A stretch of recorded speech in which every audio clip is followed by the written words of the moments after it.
Hello, bienvenue dans cette dernière vidéo de l'initiation ALT. C'est la vidéo bonus, c'est la 16e vidéo. Déjà, vraiment un énorme merci d'avoir suivi cette initiation. Merci de la confiance que tu m'as apportée, parce que peut-être que tu es tombé sur moi complètement au hasard sur YouTube, et tu t'es intéressé au trading, tu en as profité pour me suivre sur ces 16 dernières vidéos. Avant tout, je tenais à te dire que cette initiation est aussi un travail et un test pour moi, un exercice de devoir vulgariser le trading. J'ai déjà fait des initiations, il y a encore 2 ans, j'ai fait une vidéo par jour pendant 2 mois, x 2, donc 4 mois d'affilée tous les jours une vidéo, et c'était une initiation que j'avais fait sur 40 vidéos, j'avais trouvé ça beaucoup trop long, et ça m'a donné l'idée de faire une initiation plus courte. Là, pour le coup, en faisant cette initiation, je me suis rendu compte qu'on peut faire encore plus court en faisant 6 vidéos, que ça soit très travaillé, que ça soit très condensé, et qu'on réserve finalement tous les petits conseils que j'ai apportés ici pour d'autres vidéos. C'est vrai qu'en tournant cette initiation, je me suis rendu compte que ceux qui n'avaient jamais tradé, ça demande vraiment du travail derrière. Et donc c'est un bon moyen finalement pour moi de voir que si tu regardes aujourd'hui cette dernière vidéo et que tu n'as jamais tradé, ça veut dire que tu t'es accroché.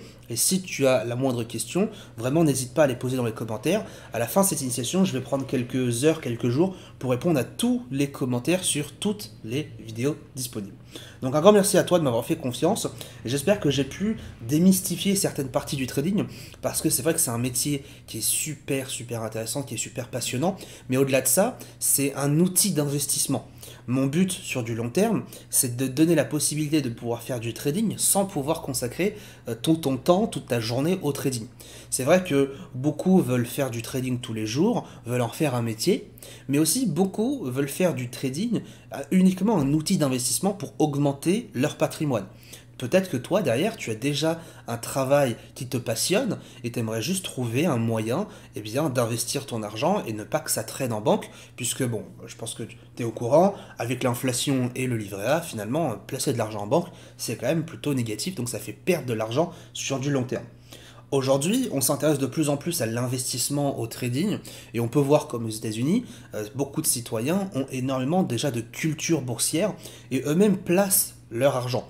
Alors, c'est pas non plus anodin, puisque lorsqu'on voit que leur S&P 500, donc l'indice privilégié, l'indice phare des États-Unis, est en hausse perpétuelle, c'est pas compliqué quand on voit ça d'investir sur le S&P. Quand on voit le Nasdaq, donc le Nasdaq qui est la réunion des 30 plus grosses entreprises technologiques aux États-Unis, quand on voit combien il a pris ces quelques 5-10 dernières années, ça m'étonne clairement pas que les Américains ont clairement besoin d'investir.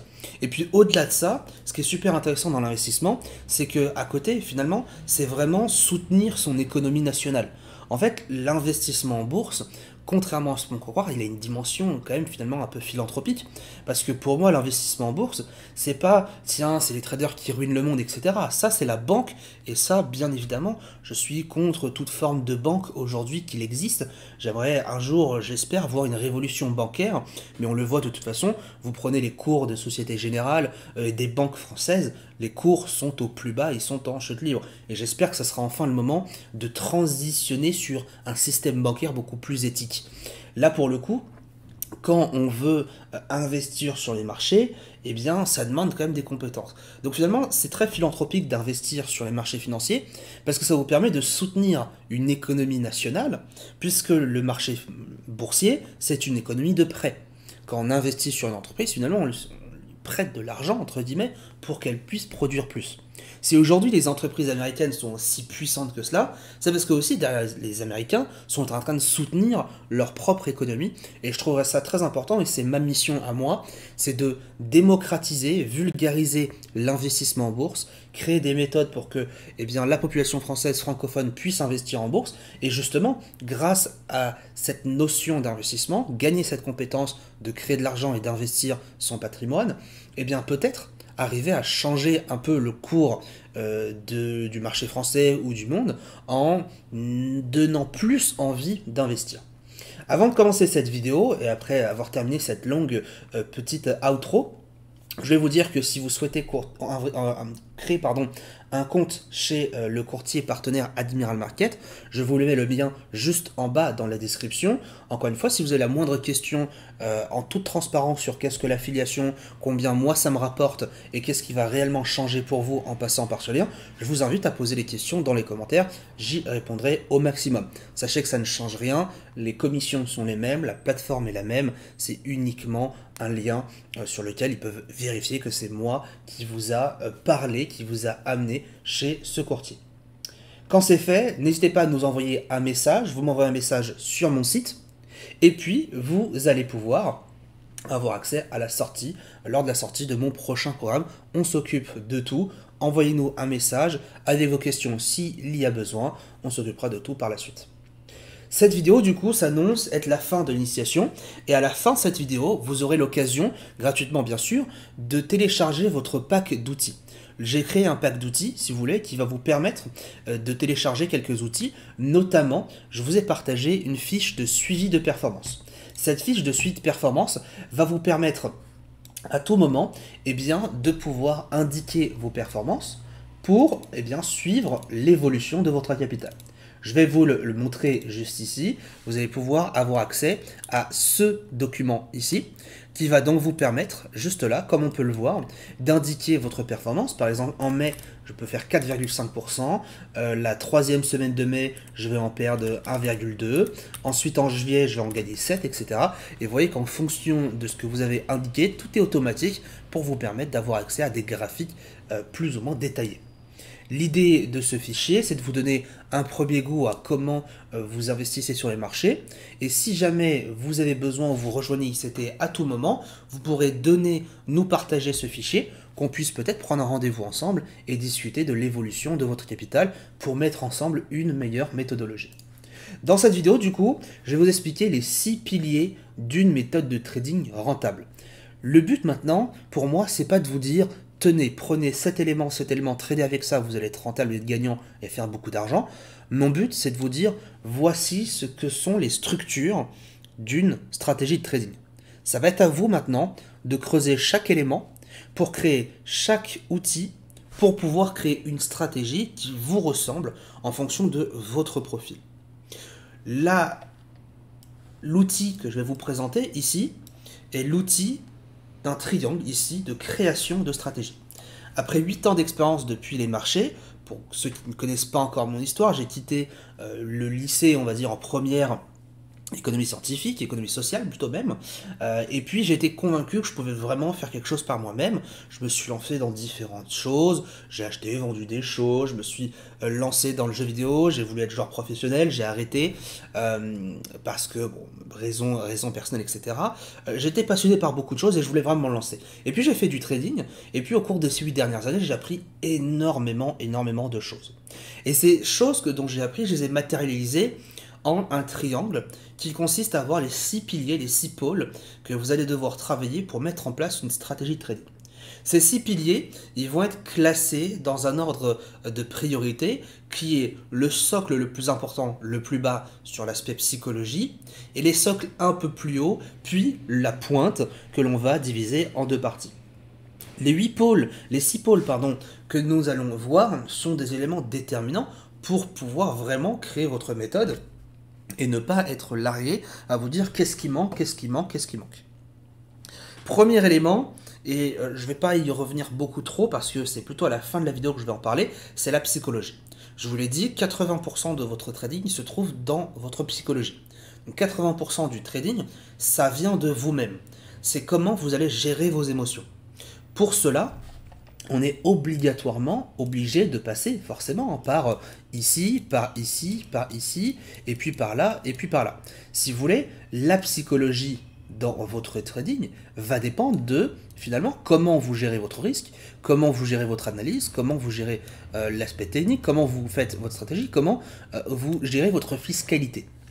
C'est ça finalement qui va revenir, qui va englober, et c'est ce qui fait finalement que c'est 80% du temps de la psychologie, c'est parce qu'encore une fois, en fonction des éléments, des outils avec lesquels vous décidez de travailler, ça va forcément impacter votre psycho, ça va forcément impacter votre état émotionnel.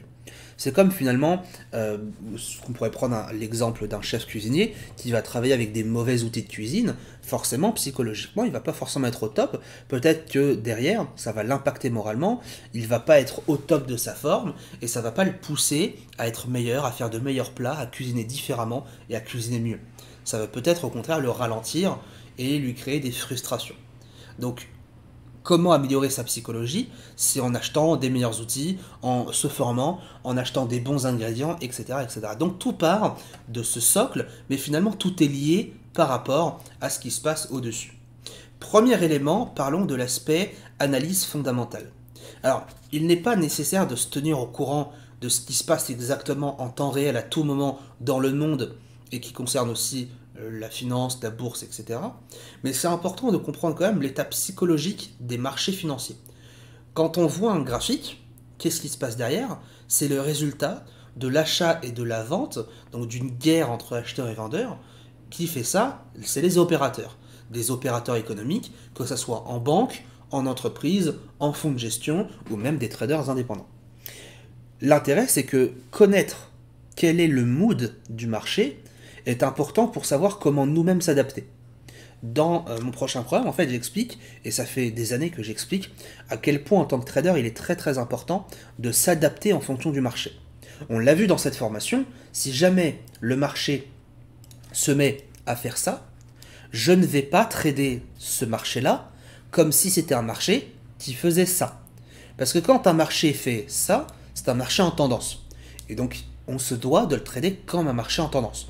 En l'occurrence, quand j'ai un marché ici qui est en tendance, mon but, c'est d'aller acheter les plus bas et de ne faire que de l'achat. Parce que statistiquement, c'est ce qui me rapporte le plus. A contrario, dans un marché comme celui-ci, faire que de l'achat ne me rapportera pas forcément tout le temps grand-chose. L'idée, quand j'ai un marché qui range comme celui-ci, qui n'a pas de direction, c'est plutôt de vendre tout en haut et d'acheter tout en bas. C'est finalement vraiment faire du yo-yo. Donc premier scénario, nous sommes dans un marché en hésitation et on doit faire de l'achat-vente, achat-vente, achat-vente.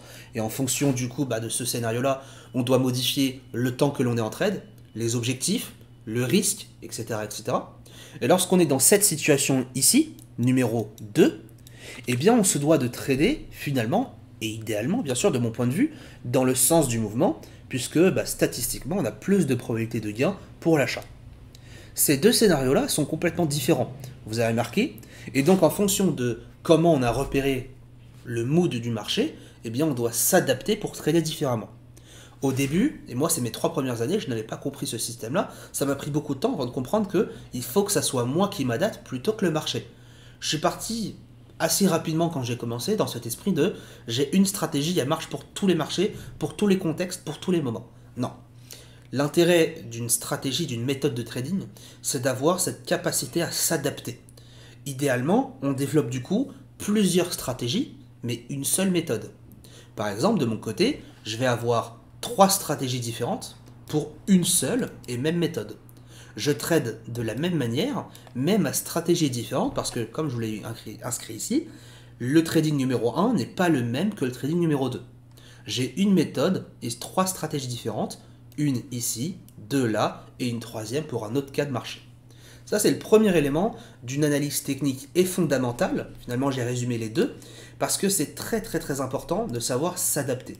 Et c'est l'intérêt honnête que j'ai de vous conseiller de passer sur la formation et d'acheter et de rejoindre plus ou moins gratuitement mon prochain programme, parce que c'est cette façon de penser qui pour moi va énormément déterminer si vous allez bien apprendre, mieux réussir, etc., etc. Parce que pour moi, encore une fois, l'idée de trader différemment et de s'adapter au marché, c'est un principe fondamental. Je vous encourage énormément à aller voir d'autres vidéos sur ma chaîne. J'ai réalisé énormément d'autres vidéos gratuitement sur comment s'adapter au marché et quelles sont les différentes phases du marché. Le deuxième point, c'est la gestion de risque. La gestion de risque, c'est ce qui va vous permettre de protéger, de préserver votre capital. Si vous engagez beaucoup trop de votre capital sur un trade, eh bien forcément ça va détériorer votre psychologie, ça va vous faire prendre des mauvais trades, et donc c'est un cercle vicieux, et c'est la boule de neige qui roule, qui roule, qui roule, et qui entraîne tous les défauts, toutes les mauvaises habitudes d'un trader. Gérer son risque, c'est pas compliqué, mais en même temps, ça demande beaucoup d'efforts. Pourquoi c'est pas compliqué? C'est parce que en fait, il s'agit juste de chiffres, il s'agit juste de calcul, de se dire j'investis pas plus de 1, 2, 3, 5, 10% de mon capital sur un trade.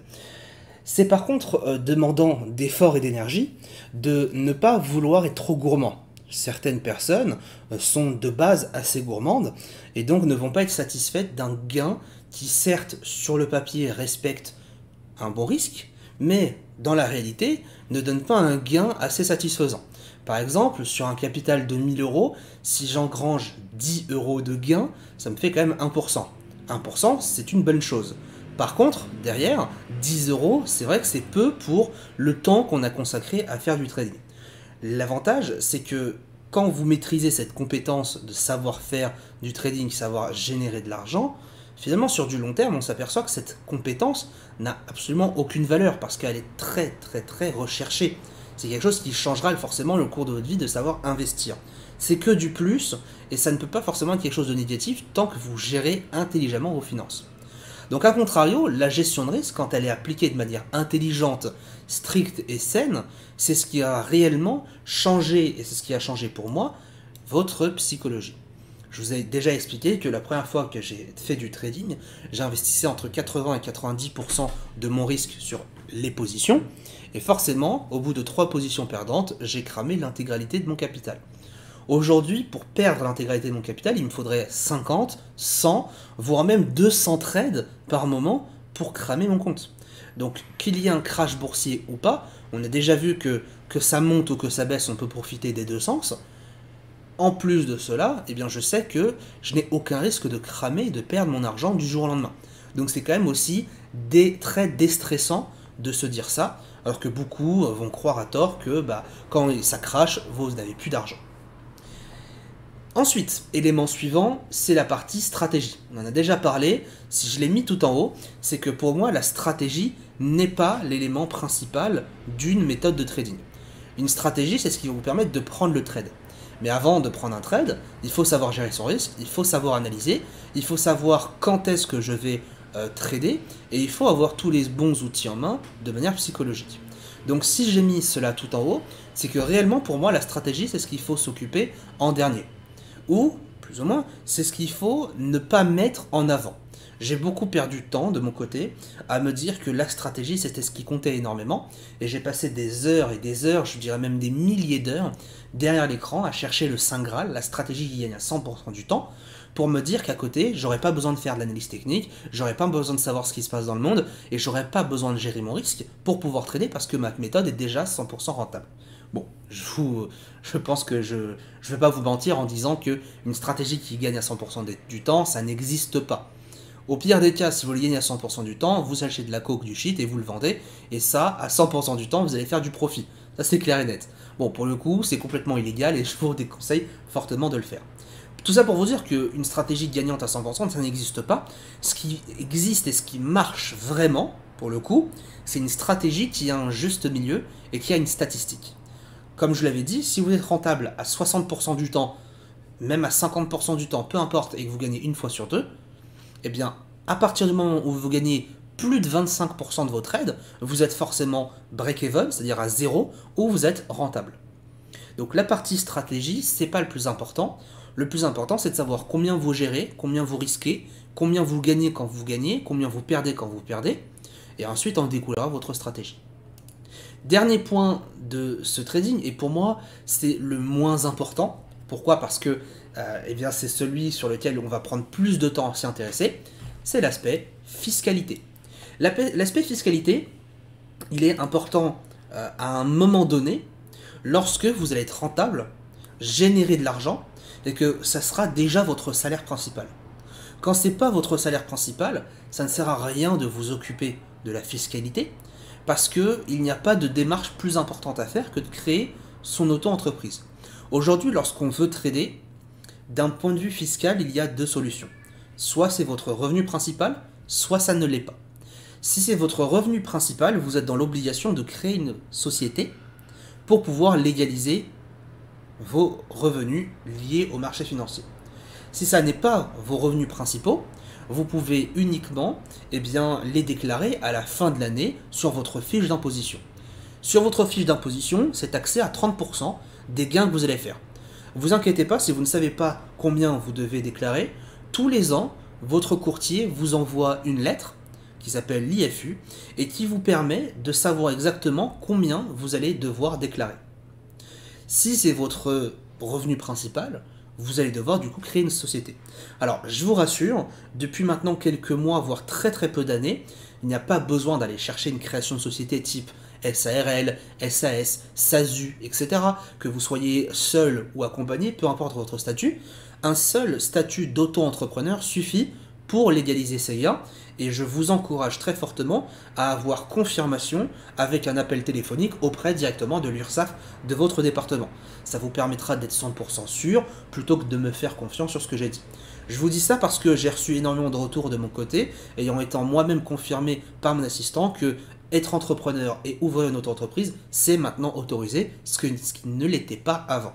Encore une fois, je vous encourage à comme aller prendre votre appel avec l'URSSAF pour avoir une double confirmation, que ce soit de moi et que ce soit de la personne de l'URSSAF.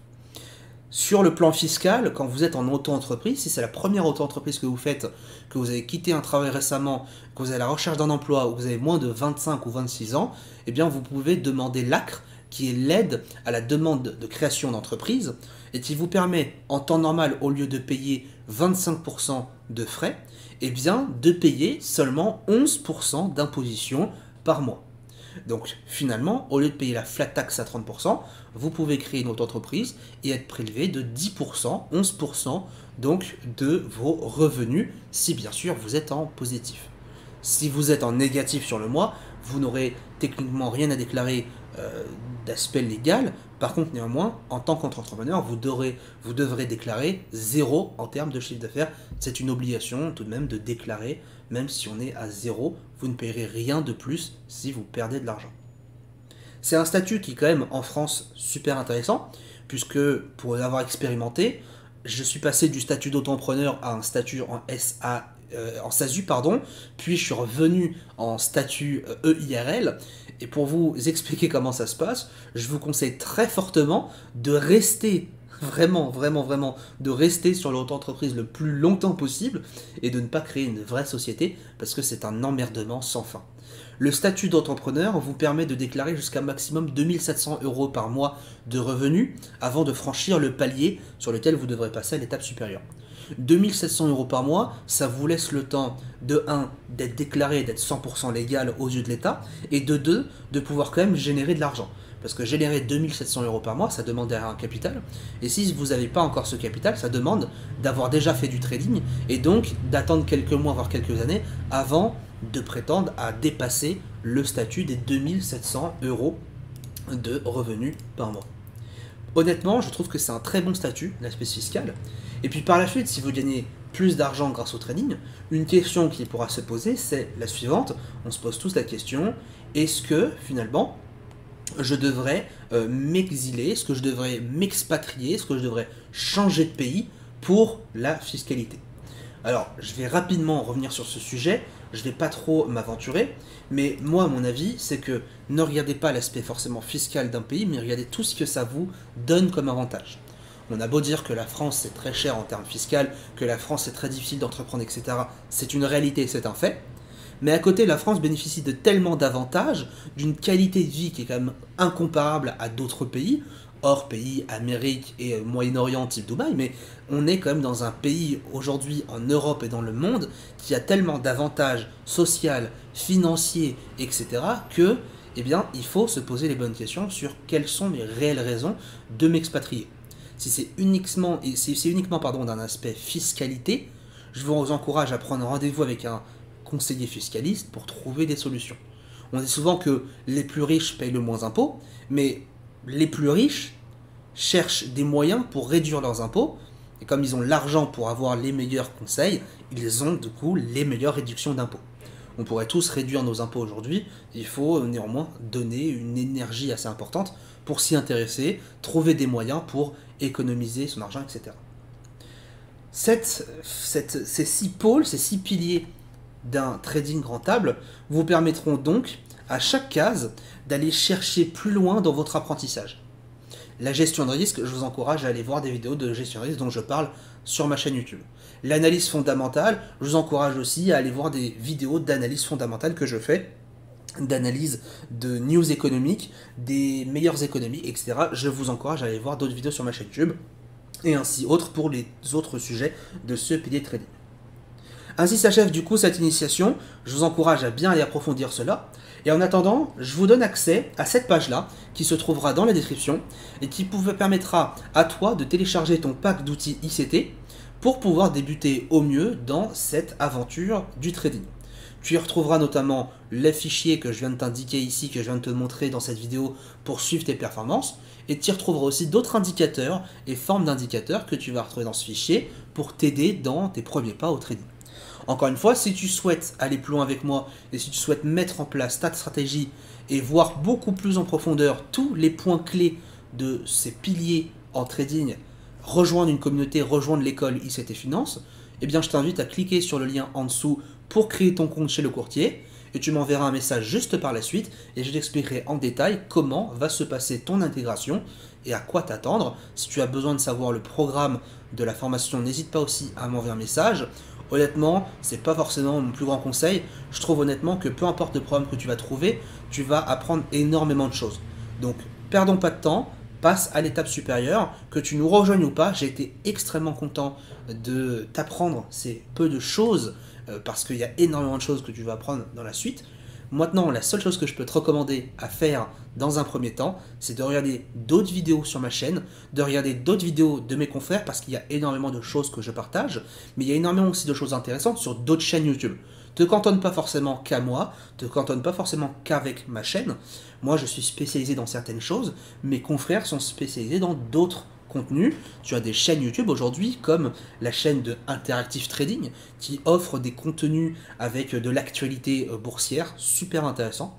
Tu as la chaîne de Alexandre Leclerc qui va beaucoup plus vulgariser le trading et qui va être spécialisé sur l'outil Ishimoku, très intéressant aussi. Ou tu as aussi la chaîne YouTube de Alex Trading qui lui est beaucoup plus spécialisé sur du court terme, sur du scalping et donc il va t'apprendre sa propre méthodologie. Je t'encourage à regarder, à visionner ces chaînes de trading parce qu'il y a beaucoup de choses à apprendre de toute personne. À toi ensuite de savoir quelle école tu veux intégrer. Si tu veux être indépendant, eh bien aujourd'hui on a la chance d'avoir énormément de chaînes YouTube dont la mienne que tu partages gratuitement. C'était mon objectif quand j'ai commencé sur YouTube, c'est que j'étais très frustré de ne pas avoir assez de contenu sur Internet et en voyant l'opportunité qu'est YouTube, je me suis dit que ça serait un bon moyen de partager mon savoir, peu importe l'expérience que j'ai, à ceux qui souhaitent m'écouter. Si tu juges aujourd'hui que je n'ai pas assez d'expérience pour t'apprendre plus, ben c'est très bien, alors va voir mes confrères, mais s'il te plaît, et surtout très important, forme-toi, que ça soit tout seul, en école, payant, gratuit, peu importe, ou même avant tes fesses, le plus important pour moi c'est de te former. Pourquoi te former? C'est parce que en te formant, tu vas apprendre des nouvelles choses. Il n'y a pas pire de ne pas se former et finalement de nourrir cette statistique qui dit que 90% des traders perdent, chez les courtiers c'est 75%, c'est parce que la plupart du temps on ne se forme pas assez. Pourquoi il y a autant de perdants? Est-ce que ça fait si peur finalement qu'il y ait aussi de perdants? Non, en fait c'est tout à fait normal qu'il y ait aussi énormément de perdants, parce que moi-même j'en fais partie. La preuve, j'ai 3 comptes de trading. Les 2 premiers comptes que j'ai utilisés pour trader quand j'ai débuté en trading étaient perdants. Et mon compte aujourd'hui est gagnant. Ce qui fait que à moi tout seul, j'ai 2 comptes perdants plus un compte gagnant, ce qui fait que j'ai 66,6% de réussite en trading, selon cette statistique-là. Donc finalement, je suis plus perdant que gagnant si on prend uniquement l'aspect compte de trading. Donc c'est logique qu'il y ait plus de perdants. Si on avait plus de personnes qui se formaient et surtout qui savaient intelligemment gérer leurs risques, ça part de cette base-là, on n'aurait pas autant de statistiques de personnes qui perdent. Et même si ces personnes-là géraient leurs risques intelligemment, on a toujours besoin de perdre malheureusement de l'argent pour apprendre de ses erreurs. On est tous humains et c'est comme ça que l'on fonctionne. Voilà, maintenant il ne me souhaite plus qu'à te souhaiter une bonne continuation dans l'aventure du trading. Je t'encourage à au moins télécharger ce pack d'outils. Et puis si tu as besoin de quoi que ce soit, si tu as des questions ou tu veux rester en contact avec moi, je t'invite à t'abonner à cette chaîne. Je t'invite aussi à t'abonner à mon Instagram qui s'appelle Ibrahim Chauvin. Sur cette vidéo YouTube et sur cette chaîne YouTube de manière générale, tu retrouveras des analyses techniques, tu retrouveras du trading live et tu y retrouveras des vidéos pédagogiques que j'essaye de partager sur des indicateurs techniques, des histoires de traders ou tout simplement qu'est-ce qui se passe en ce moment sur les marchés et comment donc trader le marché en cours. Merci à toi d'avoir suivi cette 16 vidéos de l'initiation. À très bientôt. Merci de m'avoir fait confiance et bon trade à toi.